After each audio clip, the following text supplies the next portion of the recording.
Naam, karibuni tena na hii ni Ama Films. Sasa bwana, kitu ambacho tunatakiwa tukiangalia katika series hii tamu kabisa ya Profesa ni kwamba Mr. Profesa ameshaanza kuona kabisa kwamba bibie Zoya anakwenda kupotea, na hii ni kutokana na tabia alizokonazo kwa sasa. Baada ya kupata nguvu hizo, ameweza kumsina kumwambia kwamba zitumie vizuri hizo nguvu zako, kwa sababu umeweza kukabidhiwa na Mwenyezi Mungu hizo nguvu, hutakiwi kuzifanya katika mambo mabaya. Sasa bibie Zoya aliweza kumwambia kwamba hawezi kuondoka kwa sababu kuna watu anatakiwa kuwafuatilia na kuwateketeza ili aweze kuhakikisha usalama wa watu. Sasa Mr. Profesa aliweza kumwambia bibie Zoya aweze kuondoka kwa sababu kwa sasa adui yake ambaye ni Sabrina ameshapoteza maisha yake, hivyo basi haina mbidi kwamba aweze kutoka hapo anapoishi kwa sasa. Lakini bibie Zoya ameweza kukata katu kabisa, akasema kwamba mimi siwezi kuondoka mpaka nihakikishe usalama wa watu. Sasa kitu ambacho anakwenda kukifanya bibie Zoya ni kujihatarishia maisha yake, kwa sababu mtu anayemfuatilia ni mtu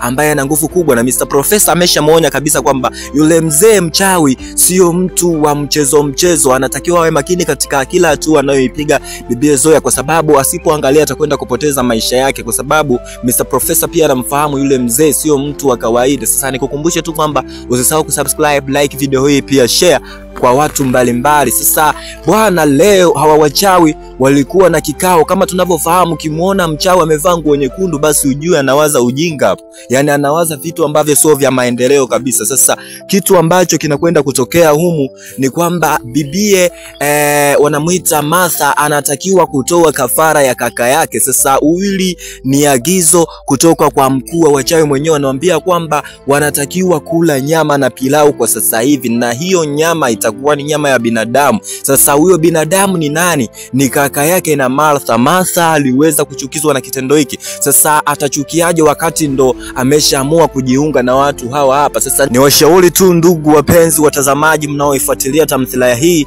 ya Profesa, mtajifunza kitu fulani hapa. Yani hapa ni iko hivi, huyu bibie Martha ameambiwa aweze kutoa kafara ya kaka yake, lakini sasa ikumbuke kwamba hawa watu wote akina nani, akina huyu mkuu wa wachawi mwenyewe, kuna Mr. Abi hapo, lakini pia kuna dogo wanamuita Panjwani. Hao watu wote walishatoa kafara na bibie alikula kafara zao, yani Elimini alikula nyama zao. Sasa kwa nini yeye hataki kutoka? Na hii hapa ninataka nikukumbushe tu kwamba wakati mnafanya maamuzi ya kufanya vitu fulani, mjaribu kuangalia ni faida gani ama ni hasara gani mtazipata baada ya kufanya kitu hiki hapa. Sasa hiki ndo kitu ambacho kinamtokea bibie Martha. Sasa mtaalamu bwana huyu mchungaji ndo kaka yake na Martha ambaye anatakiwa kutolewa sadaka, utaona hapo baadaye. Sasa leo bwana, huyu jamaa ana upako wa Mungu, aliweza kumwambia huyu bibie ambaye ni bampenzi, lakini huyu tukumbuke kwamba ni mtoto wa kiume ambaye anakwenda kwa jina la nani, la Chite. Aliweza kugeuzwa kuwa mwanaume baada ya kumletea kiburi Mr. Profesa. Sasa angemsikiliza huyu mchungaji, labda angeweza kupata uponyaji, lakini kwa kuwa bado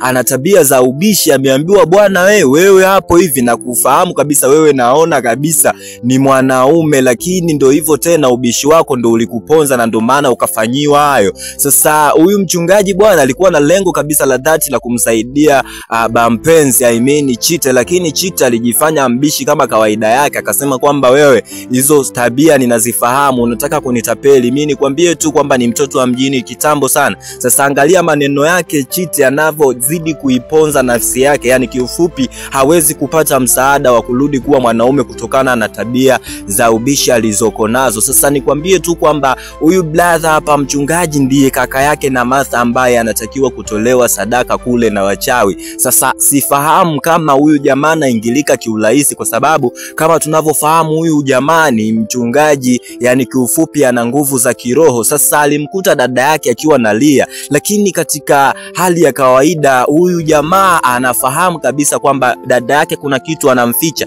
na dada yake analia kwa sababu hataki kumtoa kaka yake kama sadaka. Sasa unafikiri itawezekana kuweza kumtoa huyu jamaa? Kama tunavyofahamu huyu jamaa ni mchungaji hatari kweli kweli, na sio rahisi kuweza kuingilika na wachawi, lakini kwa nguvu alizoko nazo yule mchawi, yani mkuu mchawi, maybe anaweza akamsambaratisha, lakini kwa nguvu alizoko nazo Martha sidhani kama anaweza kumtoa kafara. Basi bibie Martha aliweza kuja moja kwa moja huku kumtafuta mkuu wa wachawi ili aweze kuzungumzia swala hili, waweze kulitengua kuelewa swala la kumtoa kafara kaka yake. Sasa akakutana na bibie Zoya. Zoya kama tunavyofahamu sasa hivi amekuwa na kiburi sana, na hii ni kutokana na kwamba ana nguvu za ajabu za kumfanya aweze kuona vitu ambavyo wachawi wanavifanya. Yani kila hatua wanazozipiga bibie Zoya amepewa kipawa cha kuweza kuona yale ambayo wanayafanya. Sasa bibie Martha aliweza kushangazwa na taarifa hizi hapa za kumtoa kafara kaka yake huyu bibie anazo, wakati hakuambiwa na mtu yoyote. Sasa angalia jinsi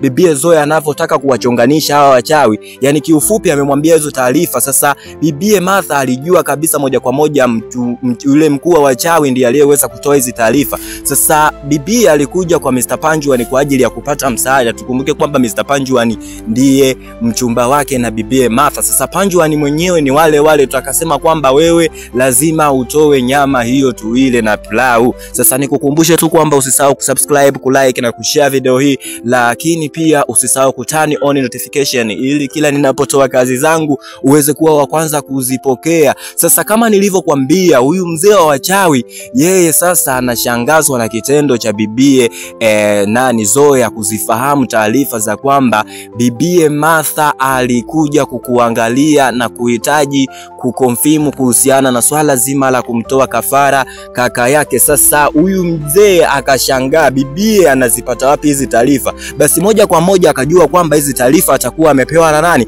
Atakuwa amepewa na Martha. Angalia sasa bibie Zoya anavyotaka kuwagombanisha hawa wachawi. Sasa kitu kingine ambacho ni kikubwa zaidi, na hiki kitu alikizungumzia huyu mchawi, alisema kwamba wanatakiwa kumwangamiza Profesa. Sasa sidhani kama wataweza kumwangamiza Profesa kwa sababu ni mtu mkatili, ni mtu mbaya sana.